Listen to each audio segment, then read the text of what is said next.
13. fejezet. Satú. Türelem úrnő már fiatalon szeszélyesnek bizonyult. Kislányként makacsul független volt, és hiányzott belőle a józanérzék arra, hogy törődjön magával. Egyik nevelőnője említette, hogy képes volt egész nap kibomlott cipőfűzővel járkálni, csak azért, mert nem tudta megkötni. Mégsem engedte, hogy bárki bekösse. Még nem volt 10 éves, amikor eldöntötte, hogy nem kívánja megtanulni, amit származása megkövetelt, helyette olyan haszontalannak bizonyuló foglalatosságokat választott magának, mint például a fazekasság, testfestés, parfümkészítés, főleg más vidékről való növények nevelése.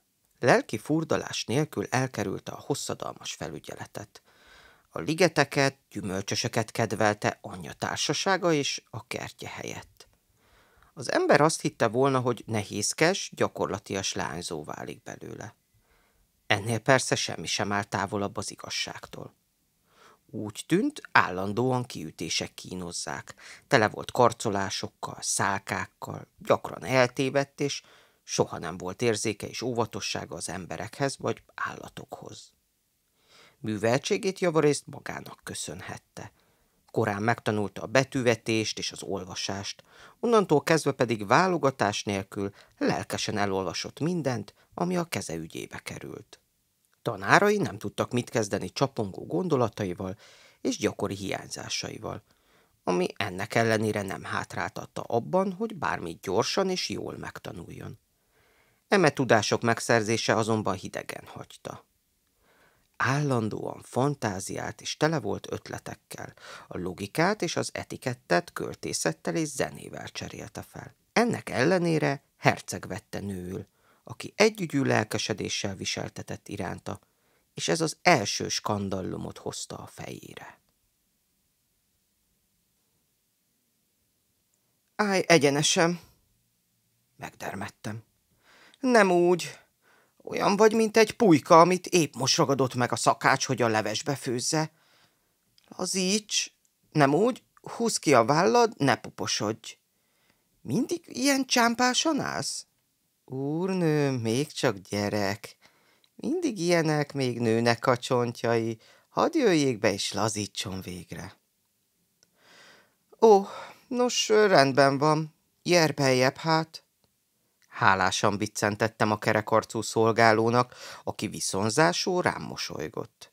Intett egy lóca felé, amelyen annyi különféle párna tornyosult, hogy alig tudtam hova leülni. Végül a szélére telepettem, és körülnéztem Türelem úrnő szobájában. Rosszabb volt még árnyénál is. Azt hihettem volna, hogy az eltelt évek teszik a rendetlenséget, de tudtam, hogy Türelem nem régiben érkezett meg. A legkülönfélébb tárgyak össze-visszasága tette lenyűgözővé a szobát.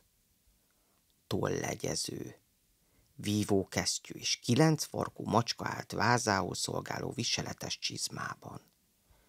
Egy kis fekete terrier és 2 kövér kölyke egy gyapjú rongyokkal és ruhadarabokkal kitömött kosárban feküdt.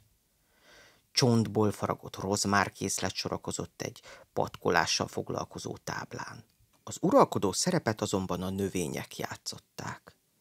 Sűrű bokrok burjánzottak a kövér cserepekben, anyagköcsögökben és teáskannákban.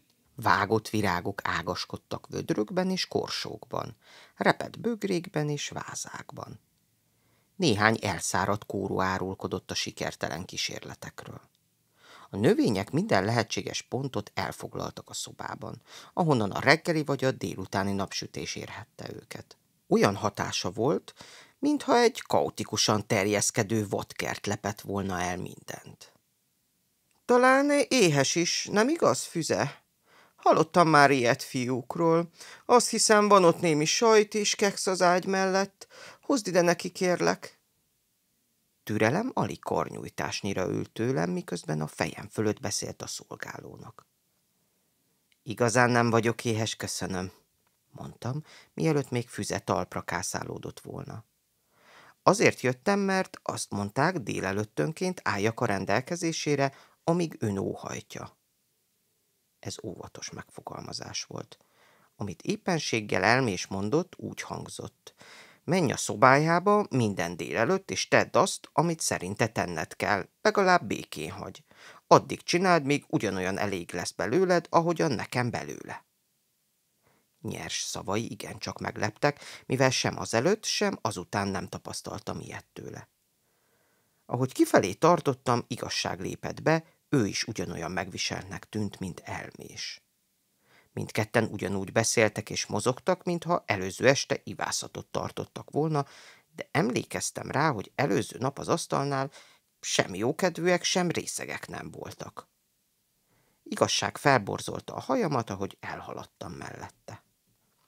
Napról napra egyre jobban hasonlít az apjára, jegyezte meg a zsörtölődő Pompának. Pompa végigmért, aztán hangosan becsukta mögöttem az ajtót.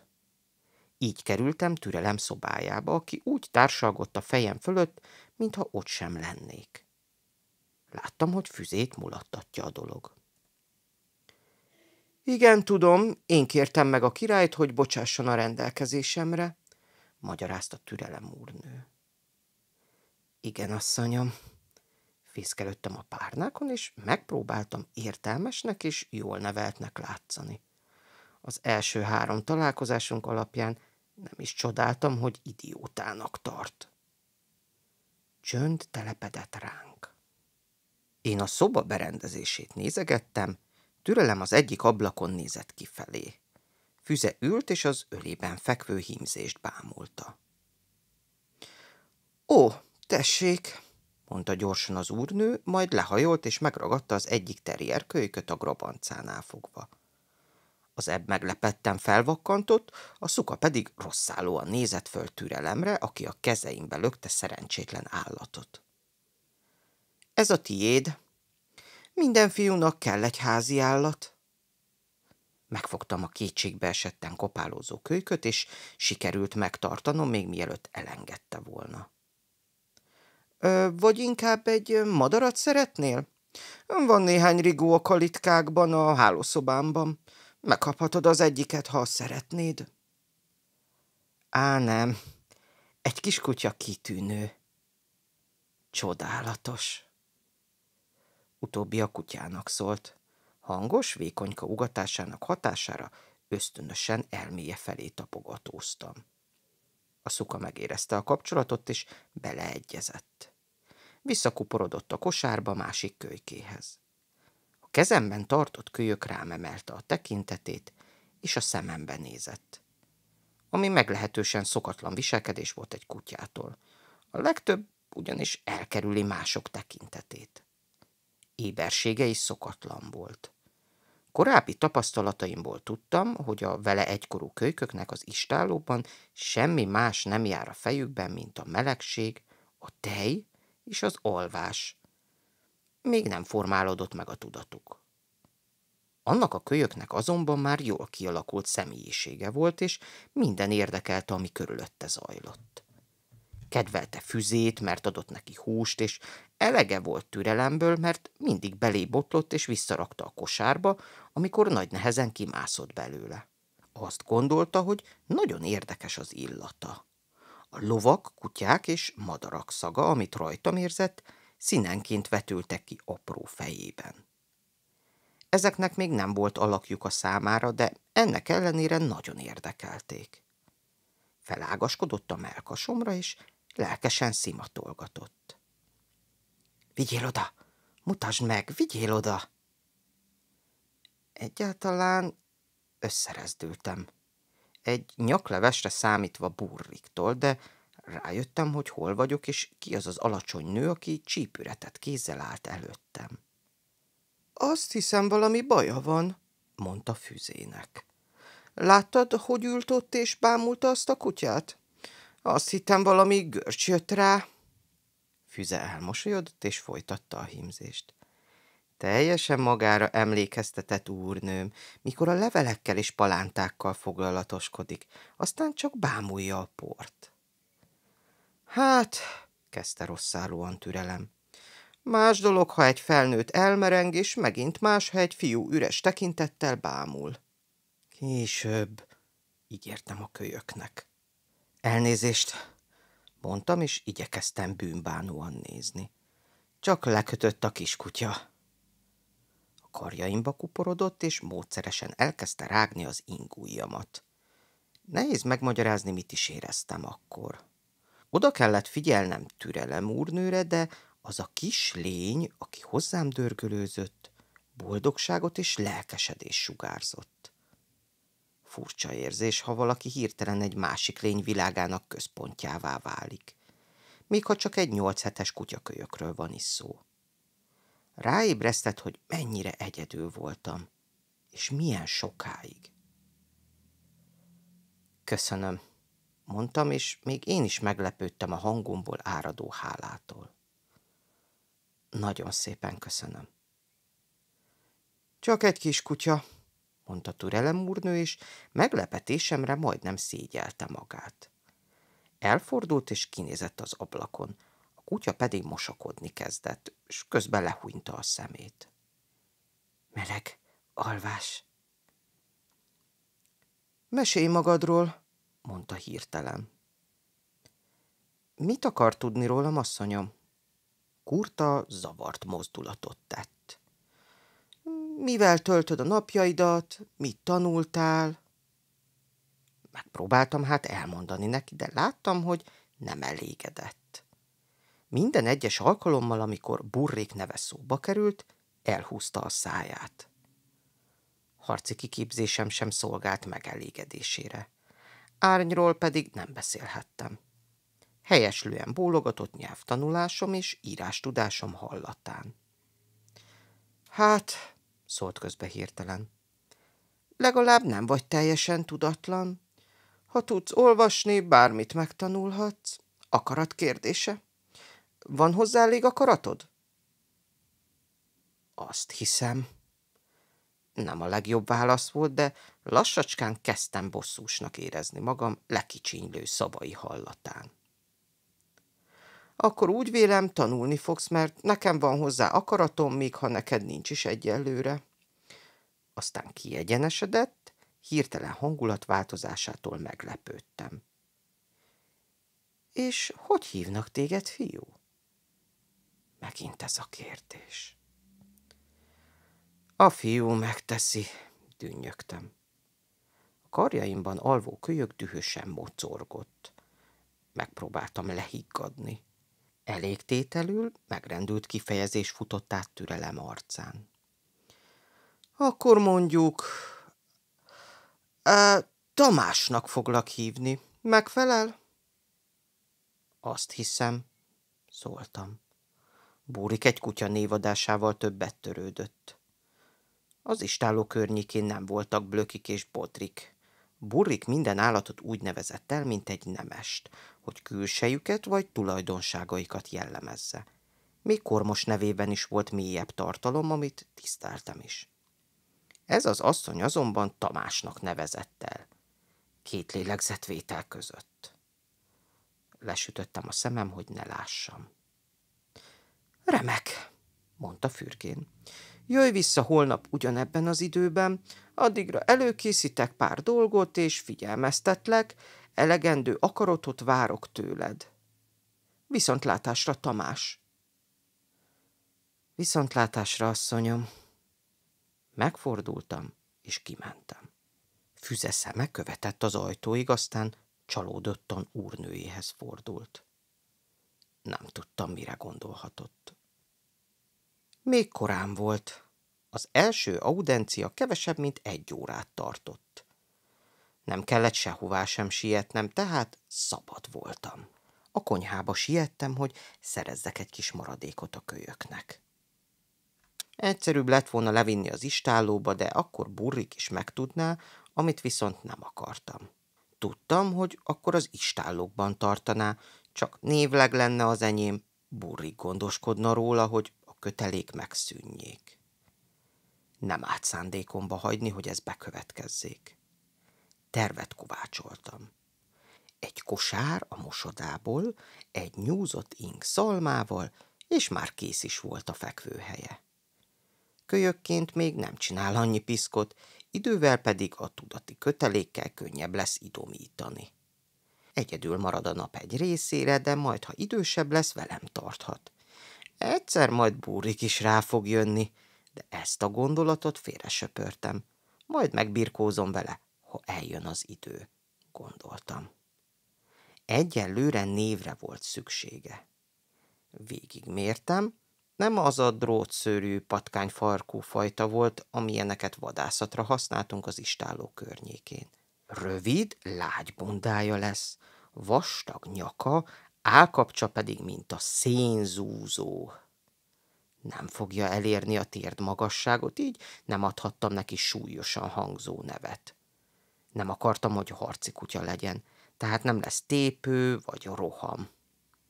Álhatatos lesz és éber. Talán marok, vagy őrszem. Esetleg üllő vagy pöröly.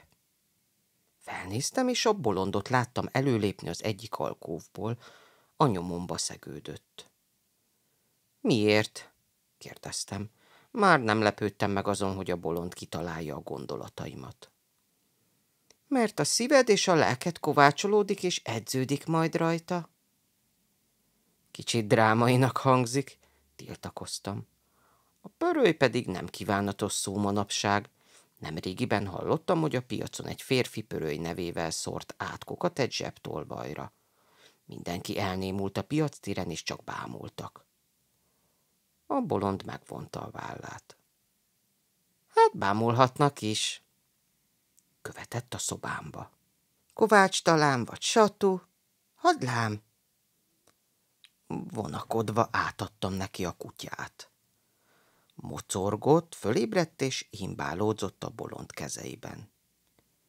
Nincs szaga, nincs szaga! Csodálkozva értettem egyet vele. Még kis fekete óra segítségével sem éreztem semmilyen szagot. Óvatosan, le ne ejtsd! Bolond vagyok, nem hülye, mondta a bolond, de leült az ágyra, és maga mellé tette a kutyát. Satú azonnal szimatolni kezdett az ágyban. Az útjába ültem, nehogy véletlenül leessen. Tehát? kérdezte a bolond. Hagyod, hogy ajándékokkal kenyerezzel le? Miért ne? Igyekeztem lenézőnek hangzani. Hiba lenne mindkettőtök számára. Megráncigálta Satú farkát, mire az morogva megperdült. El akar majd halmozni ajándékokkal, neked pedig el kell fogadnod, mert nem tudod udvariasan visszautasítani. El kell azonban döntened, hogy hidat vagy falat építe közétek. Ismered Árnyat? Kérdeztem hirtelen, mert ahogy beszélt, nagyon hasonlított rá. Én pedig kíváncsi lettem. Sosem beszéltem még Árnyról senkinek. Kivéve Elmés, de senkitől nem is hallottam felőle. Árnyék vagy napfény, tudom, mikor kell tartanom a számat. Jó lenne, ha te is megtanulnád. Kelt föl hirtelen a bolond, és az ajtó felé indult. Megtorpant egy percre. Csak az első pár hónapban gyűlölt téged. Nem igazi gyűlölet volt, inkább vakféltékenység az anyádra, mert nem szülhetett gyereket lovagnak, mint az a lány. Aztán meglágyult a szíve, még érted is akart küldetni, hogy sajátjaként neveljen föl. Néhányan azt mondanák, csupán birtokolni akart mindent, ami lovagra hasonlított. Én nem hiszem. Csak bámulni tudtam. Úgy nézel ki, mint egy hal, ha így tátod a szádat, jegyezte meg. Apád természetesen visszautasította, azt mondta, még úgy tűnne, hivatalosan elismer örököseként. Ezt sem hiszem el, inkább attól tartott, hogy ez veszélyt jelentene a számodra. Furcsa mozdulatot tett a kezével, és tenyerébe egy darabka szárított hús jelent meg. Tudtam, hogy az ingujjában volt, de nem láttam a mozdulatot, amivel a kezébe került. Az ágyamra hajította a húst, a kölyök pedig lelkesen rávetette magát. Bánhatod is, ha akarod, javasolta. Bűntudata van, amiért olyan egyedül voltál. Annyira hasonlítasz lovagra, hogy bármit mondj is neki, olyan, mintha maga lovag mondaná. Olyan, mint egy drága kő kis hibával. Egy határozott mozdulat tőled, és darabokra hullik. Tudod, már így is félbolond. Nem tudták volna megölni lovagot, ha türelem nem egyezik bele a visszavonulásba. Legalábbis nem a következmények ilyen könnyed elhesegetésével. És ezt ő is tudja. Ki az az ők? Követeltem. Kik azok az ők? Javította ki a bolond, és elsurrant. Mire az ajtóhoz értem, eltűnt. Kiterjesztettem a tudatomat utána, de nem találtam. Mintha szipolyozták volna. Megborzongtam a gondolatra, és visszatértem Satuhoz. Nyálasz cafatokká rákcsalta a húsdarabot, ami már szanaszét szóródott az ágyamon. A bolond elment, mondtam Satunak. Egy vakkantással vette tudomásul, és tovább küzdött a hússal. Most már az enyém volt. Nem egy vadászkutya, amelyet ápolnom kellett, hanem a sajátom. Ráadásul Burrik hatáskörén kívül. A ruháimon és a rézkarperecen kívül alig akadt más tulajdonom. Satu kárpótolt mindenért. Masszív, egészséges kölyök volt, a bundája már sima. Mikor fölemeltem és az ablak felé tartottam, halvány foltokat vettem észre a bundáján, amik idővel talán besötétednek. Volt egy fehér a pofáján, és egy a bal hátsó lábán. Belekapott az ingujjamban, és kegyetlen morgásokat hallatva vadul megrázta. Dulakodtam bele egy darabig az ágyon, míg el nem aludt. Akkor a kosárba tettem, és vonakodva elindultam a délutáni órákra. Az első hét türelemmel próbára tett mindhármunkat. Gondolataim egy részét igyekeztem mindig megosztani Satuval, hogy ne érezze egyedül magát, amíg az úrnő okított. Nehéz feladat volt. Gyakorlatot igényelt, ezért néha figyelmetlen voltam. Burrik morgott is miatta, de meggyőztem róla, hogy türelem miatt van. Nem tudom, mit akar tőlem, mondtam neki harmadnap. Tegnap zenével foglalkoztunk. 2 órán belül meg akar tanítani hárfázni, játszani a pánsípon, és még furujázni is. Mikor végre rátaláltam néhány dallamra az egyiken, már el is vette tőlem, és a másikhoz irányított. Aztán azzal bocsájtott el, hogy nincs tehetségem a zenéhez. Ma reggel költészetre akar tanítani. Neki állt, hogy megtanítsa nekem a gyógyító királynéról és a kertjéről szóló verset. Van benne egy hosszú rész arról, milyen gyógynövények nőttek a kertjében, és melyik mire volt jó. Mindig összekeverte őket, és amikor visszamondtam, ahogy tőle hallottam, megszidott, hogy igazán tudhatnám, hogy a cickafark nem fejfájásra való, és azt mondta, gúnytűzök belőle. Egészen megkönnyebbültem, amikor azt mondta, elmehetek, mert megfájdult a feje tőlem. Amikor pedig azt mondtam, hogy hozhatok néhány virágszirmot a kertből a fejfájásra, kifakadt, és azt mondta, tessék, tudtam, hogy gúnyolódsz. Igazán nem tudom, hogyan járhatnék a kedvében, Burrik. Miért akarsz egyáltalán? Morogta, és nem beszéltünk többet róla. Aznap este Füze eljött hozzám. Udvariasan kopogtatott, aztán belépett, és elhúzta az orrát. Jobban tennéd, ha felhoznál néhány illatos növényt, ha itt akarod tartani a kutyát. És használj egy kis ecetet meg vizet, ha eltakarítod a piszkát. Olyan szag van ideben, mint egy kutyaolban. Én is azt hiszem, ismertem be. Kíváncsian néztem rá. Ezt hoztam neked, úgy tűnt, ezt szereted a legjobban. Ezzel felém nyújtotta a pánsípot. Valóban az volt a kedvencem, a hárfának túl sok a húrja, a furujának pedig túl magas a hangja. Türelem úrnő küldte? Kérdeztem zavarodottan. Nem tudja, hogy elhoztam. Azt fogja hinni, hogy elveszett a rendetlenségben, mint sok más. Miért hoztad el? Hogy gyakorolj rajta. Ha már tudsz rajta játszani egy kicsit, mutasd meg türelemnek. Miért? Füze sóhajtott. Mert jól esne neki. Az én életem is könnyebb lenne. Nincs rosszabb annál, mint egy ennyire lelkibeteg úrnő szolgálójának lenni. Kétségbe esetten kívánja, hogy tehetségesnek mutatkozz valamiben. Próbálgat téged, hát ha hirtelen tehetséget mutatsz valami iránt, amivel aztán elbüszkélkedhet. De nekem is vannak fiaim, és tudom, hogy a fiúk nem ilyenek. Nem tanulnak, vagy cseperednek, vagy viselkednek udvariasan, ha rájuk nézel. De ha elfordulok és visszanézek, ott állnak okosabban, magasabban, és mindenkit elbűvölnek, kivéve az anyjukat. Összezavarodtam egy kicsit. Azt akarod, hogy tanuljak meg játszani rajta, hogy türelem büszke lehessen rám? Hogy azt érezze, adott neked valamit. Nekem adta Satut. Nála kedvesebbet sosem tud adni. Füze csodálkozva nézett rám hirtelen támadt őszinteségem hallatán. Én is elcsodálkoztam. Hát akkor mondd meg neki te. Talán megtanulhatnál játszani a pánsípon, vagy egy balladát, vagy egy régi éneket. Akkor talán jobban megértene. Füze ezután elment, én pedig üldögéltem gondolataimba merülve, dű és sóvárgás közepette. Türelem azt akarta, hogy sikeres legyek, és úgy érezte, fel kell fedeznie valamit, amihez jól értek. Mintha azelőtt semmi más nem értem volna el. Ám ahogy töprengtem rajta, miket tettem, és mit tudott ő rólam, rájöttem, a rólam alkotott képe igen szegényes lehet.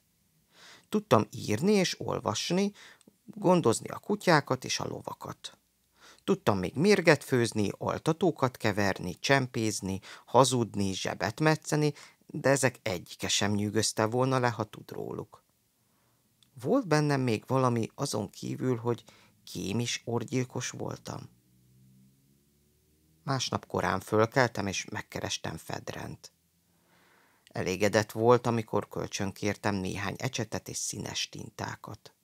Jobb minőségű papírt adott hozzám, mint amin gyakoroltunk, és megígértette velem, hogy megmutatom, amit csináltam. Miközben a szobámba tartottam, eltűnődtem rajta, vajon milyen lenne tanonckodni mellette. Biztos könnyebb, mint amit eddig tanultam. A feladat, amit kitűztem magam elé, nehezebbnek bizonyult, mint amit eddig türelem adott. Figyeltem, ahogy Satu a párnámon alszik. Hogyan különbözhet ennyire hátának íve egy rúna hajlatától, vagy fülének árnyéka egy növény levelének árnyékától? De ott voltak előttem, én pedig sorra pazaroltam a finom lapokat, míg rájöttem, az árnyékoktól látszik ívesebbnek, sötétebbnek. Kevesebbet kellett rajzolnom, nem többet, azt vetni papírra, amit a szemem látott, és nem azt, amit az agyam tudott.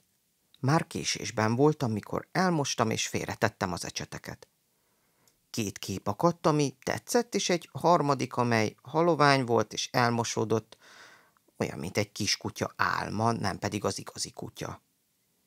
Inkább amit éreztem, mint láttam, gondoltam magamban. Mikor türelem ajtaja előtt álltam, lenéztem a kezemben tartott papírokra, és hirtelen kisgyereknek éreztem magam, aki szárított virágot visz az anyjának. Milyen időpazarlás ez egy magam korabelinek. Ha valóban Fedren tanítványa lennék, ezek a gyakorlatok helyén valóak lennének, mert egy jó írnoknak meg kell tanulnia árnyékolni és kiemelni amellett, hogy szépen tud írni. De az ajtó kinyílt. Még mielőtt kopoghattam volna, én pedig ott álltam a tintáktól még mindig foltos ujjakkal. Szótlanul álltam, mikor türelem bosszusan beljebb terelt, és egy pokrócokkal teleaggatott székbe süllyedtem.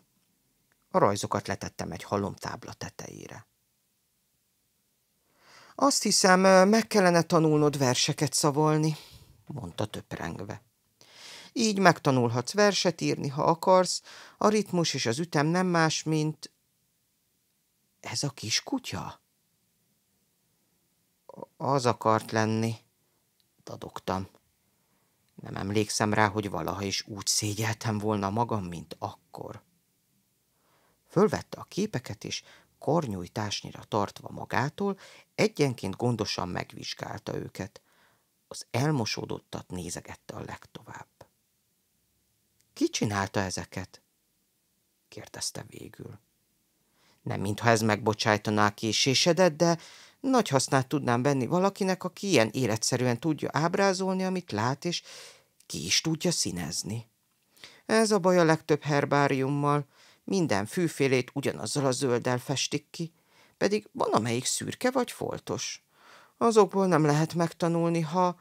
Azt hiszem, a fiú festette a kutyát, asszonyom, szólt közbe Füze udvariasan. A papír pedig jobb, mint amihez... Türelem hirtelen elnémult. Te... Tamás? Ez volt az első alkalom, hogy használta a nevemet. Te így festesz? Sikerült bólintanom. Feltartotta a papírlapot. Apád egy körbevonalat sem tudott rajzolni, ha csak nem térképről volt szó. Anyád rajzolt? Nem emlékszem rá, asszonyom, feleltem kurtán. Nem emlékszem rá, hogy valaki olyan bátor lett volna, hogy ilyen kérdést tegyen föl nekem. Nem emlékszel, hiszen 6 évig vele voltál. Csak emlékszel valamire, a haja színére, a hangjára, vagy arra, hogy becézett? Vajon kíváncsiságot vagy sajnálatot éreztem a hangjában? Egy darabig, mintha emlékeztem volna. Mentaillat, vagy csak elszállt. Semmire, asszonyom. Ha azt akarta volna, hogy emlékezzek, talán megtartott volna, azt hiszem. Megkeményítettem a szívem. Nem emlékeztem anyámra, aki nem tartott meg, még csak nem is keresett azóta. Nos, türelem végre rájött, hogy kényelmetlen témára terelte a beszélgetést. Kinézett az ablakon a fátyol felhős égre. Valaki nagyon jól megtanított rajzolni, jegyezte meg hirtelen, túlságosan vidáman. Fedren, mondtam, aztán hozzátettem. Az udvari írnok. Azt szeretné, ha inosnak szegődnék mellé. Elégedett az írásommal, és néha felkér, hogy másoljak le neki egy kéziratot vagy könyvet. Már amikor van rá időnk, gyakran elfoglalt vagyok, ő pedig új papírnádak után kutat. Papírnádak? Kérdezte szórakozottan. Van néhány papírja. Több évnyi is volt neki, de apránként elhasználta. Egy kereskedőtől vásárolta, aki egy másiktól vette, aki meg mástól, úgyhogy Fedren nem tudja, honnan származik a papír, csak azt, hogy porrázúzott nádból készítik. Sokkal jobb minőségű, mint ami nálunk készül, vékonyabb, rugalmasabb, és nem porlad el olyan könnyen az idő múlásával. Jól beszívja a tintát, amitől nem folynak szét a vonások. Fedren szerint, ha tudjuk sokszorosítani, sok minden megváltozhatna. Egy jó, megbízható papírral bárkinek lehet egy példánya a tudományról a kastélyban. Ha olcsóbb lenne a papír, több gyerek tanulhatna meg írni és olvasni. Legalábbis ezt mondja. Én ugyan nem értem miért. Nem is tudtam, hogy van valaki a kastélyban, aki osztja a nézeteimet, költözött élettürelem arcvonásaiba. Próbált már papírt készíteni porított liliomgyökérből? Én próbálkoztam vele kis sikerrel. Ha előtte nedvesen összepréselik a papírt vékony kérgekkel, erős lesz és rugalmas, de a felszíne még nem az igazi, nem úgy, mint ez a papír. Megint ránézett a képre, és elnémult. Aztán tétován megkérdezte. Ennyire szereted a kiskutyát? Igen, mondtam egyszerűen. Találkozott a tekintetünk. Ugyanolyan zavartan nézett a szemembe, ahogy az ablakon szokott kibámulni. Hirtelen könnyek szöktek a szemébe. Néha annyira hasonlítasz rá, hüppögte. Az enyém lehettél volna. Ez nem igazság, az enyém is lehettél volna! olyan hangosan kiáltotta az utolsó mondatot, hogy azt hittem megüt. Ehelyett hozzám lépett és átölelt. Útközben feldöntve a kutya kosarát és egy vázát. A terrier riadt vakkantással pattant fel, a váz a darabokra tört, szilánkok repültek, és víz fröccsent szerteszét. Türelem pedig a mellkasomra hajtotta a fejét. Mielőtt bármit tehettem volna, eltaszított és zokogva a hálószobájába futott. Az ajtó nagyot csattant mögötte. Ez alatt Füze rezzenéstelenül kötött tovább. Néha rájön, jegyezte meg kedvesen, és fejével az ajtó felé intett. Gyere vissza holnap, mondta, majd hozzátette. Tudod, Türelem úrnő nagyon megkedvelt.